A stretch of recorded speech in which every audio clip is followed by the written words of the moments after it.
Assalamualaikum dear students and welcome. Today I am here with lecture 4 of chapter number 1 ideological basis of Pakistan की नज़रियाती असास chapter हम लोग पढ़ रहे हैं और इसमें हम लोगों ने आज लेक्चर 4 पढ़ना है और आज हमारा टॉपिक है sources of ideology. As you all know that कि हम लोग सोर्सेज ऑफ आइडियोलॉजी को ही लास्ट 2 लेक्चर से डिस्कस कर रहे हैं। Last time we discussed about common religion.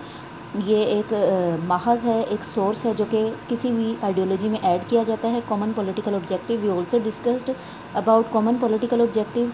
ये भी कोई भी कौम अपने आइडियोलॉजी में ऐड करती है। Today we will discuss about next 3 sources of ideology: common educational objective, common economic objectives and common cultural objective। तो डियर स्टूडेंट्स, आज हमारा टॉपिक कॉमन एजुकेशनल ऑब्जेक्टिव मुश्तरका तलीमी मकासद, कॉमन इकनॉमिक ऑब्जेक्टिव मुश्तरका माशी मकासद, कॉमन कल्चरल ऑब्जेक्टिव मुश्तरका सकाफ़ती मकासद होंगे कि ये 3 पॉइंट्स भी जब भी नेशन अपनी आइडियोलॉजी तैयार करेगी तो ये 3 पॉइंट्स, ये जो महाज हैं, ये जो सोर्सेज, ये आइडियोलॉजी का हिस्सा होंगे। तो let's start from book page number 2 common educational objective. So देखते हैं, common educational objective are also the source of nations ideology. Nation ideology का ये भी हिस्सा होते हैं। After the occupation of this subcontinent, occupation mean जब बड़े सगीर में आ गए थे, बड़े सगीर में कब्ज़े के बाद द ब्रिटिश इंट्रोड्यूस्ड, ऑक्यूपेशन कहते हैं कब्ज़े को, बड़े सगीर में जब अंग्रेज़ों ने कब्ज़ा कर लिया, the British introduced a system of education in which the English language held the central position. Central mean अहम, मरकज़ी।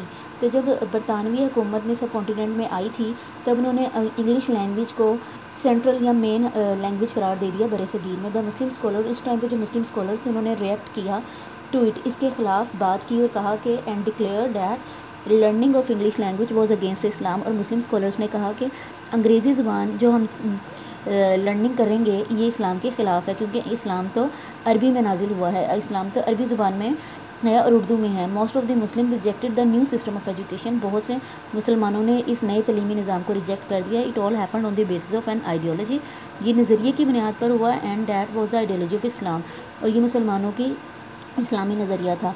और मुसलमान अपने इस्लामी नज़रिए को फॉलो करते हुए उन्होंने कहा कि हम इंग्लिश लैंग्वेज को लर्न नहीं करेंगे, इसको फॉलो नहीं करेंगे, क्योंकि मुसलमान हैं और हम उर्दू को ज़्यादा अच्छे से समझ सकते हैं। कॉमन इकनॉमिक ऑब्जेक्टिव की बात करते हैं, मुश्तरका कौमी मकासद, कॉमन इकनॉमिक माशी मकासद। Common economic objective are also source of nation ideology, किसी भी नेशन की आइडियोलॉजी का ये भी सोर्स होते हैं, ये महाज होते हैं, ये पॉइंट होते हैं।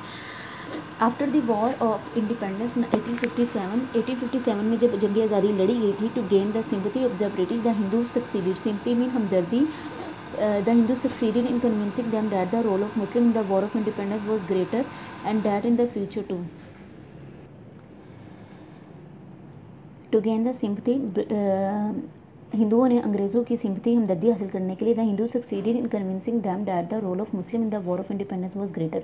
तो हिंदुओं ने ये कहना शुरू कर दिया कि ये जो आज़ादी के लिए जंग लड़ी गई है 1857 में, इसमें मुसलमानों का किरदार ज़्यादा है और फ्यूचर में भी मुसलमान ऐसा कर सकते हैं कि मुसलमान दोबारा जंग करें। सो कंसिक्वेंटली का मतलब है एज अ रिजल्ट, नतीजतन, the attitude of the British became harsh, harsh mean बुरा, towards the Muslims who continue to be economically oppressed and ignored. इस तरह से अंग्रेज़ों का बरतानिया का रवैया मुसलमानों की तरफ काफ़ी ज़्यादा हर्श हो गया, बुरा हो गया। And who continue to be economically oppressed, इस तरह से मुसलमानों को माशी तौर पे माशरे में बिजनेस के लिहाज से कम किया जाने लगा। ऑप्रेस्ड मीन लेट डाउन, किसी को कम करना, एंड इग्नोर करना। फॉर ऑल दिस रीज़न, इस रीज़न के लिए the business and the trade opportunities for Muslim diminished mean decrease, कम हो जाना। इन तमाम हालात की वजह से मुसलमानों के जो कारोबारी हालात थे वो कम होते गए, मुसलमानों की अपॉर्चुनिटीज़ जो थी वो कम होती चली गई।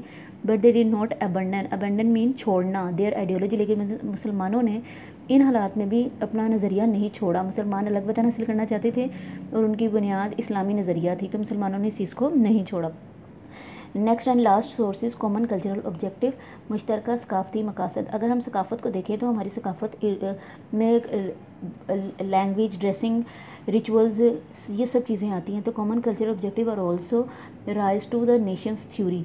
तो कॉमन कल्चरल ऑब्जेक्टिव जो है, ये जो सकाफ़त होती है, ये भी किसी नेशन का पार्ट होती है, नेशन की आइडियोलॉजी का हिस्सा होती है। Urdu was the official language when the British occupied India, जब ब्रिटिश इंडिया में आए थे तब, ऑक्यूपाइड मीन कब्ज़ा करना, जब बरतानवी हुकूमत ने इंडिया पर कब्ज़ा किया था उस टाइम पे सरकारी ज़ुबान जो थी वो उर्दू थी। When the Hindus became more involve in the British government, जैसे ही हिंदुओं ने ब्रिटिश गवर्नमेंट में ज़्यादा इन्वॉल्वमेंट शो कर दी, they try to replace Urdu with Hindi as the official language. तो यहाँ पे हिंदुओं ने कोशिश करना शुरू कर दी कि उर्दू को हिंदी लैंग्वेज से तब्दील कर दिया जाए, यानी कि उर्दू को ख़त्म कर दिया जाए और Hindi language as a official language issue कर दी जाए। Since Urdu was written in Arabic script, Arabic script का मतलब है अरबी ज़ुबान में लिखी जाने वाली ज़ुबान। It was considered close to Islam, और ये भी समझा जाता था कि उर्दू जो वो इस्लाम के ज़्यादा करीब है, क्योंकि ये अरबी रस्मुल ख़त में लिखी जाती है।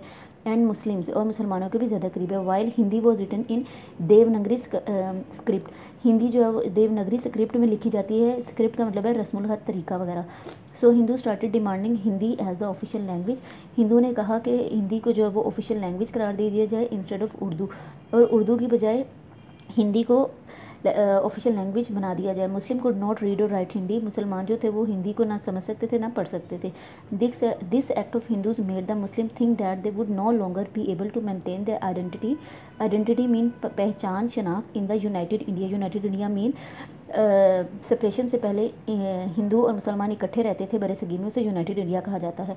तो मुसलमानों को ये बात रियलाइज़ हो गई कि यूनाइटेड इंडिया में मुसलमान जो हैं अपनी पहचान बरकरार नहीं रख सकते, तो मुसलमानों ने अपने लिए इस पॉइंट को भी, कॉमन कल्चरल ऑब्जेक्टिव वाले पॉइंट को भी आइडियोलॉजी में ऐड किया। तो डियर स्टूडेंट्स, आज हम लोगों ने सोर्सेज ऑफ आइडियोलॉजी कंप्लीट कर लिए हैं and we discuss the 3 sources, common educational objective, common economic objective and common cultural objective. So till the next lecture, अल्लाह हाफिज़।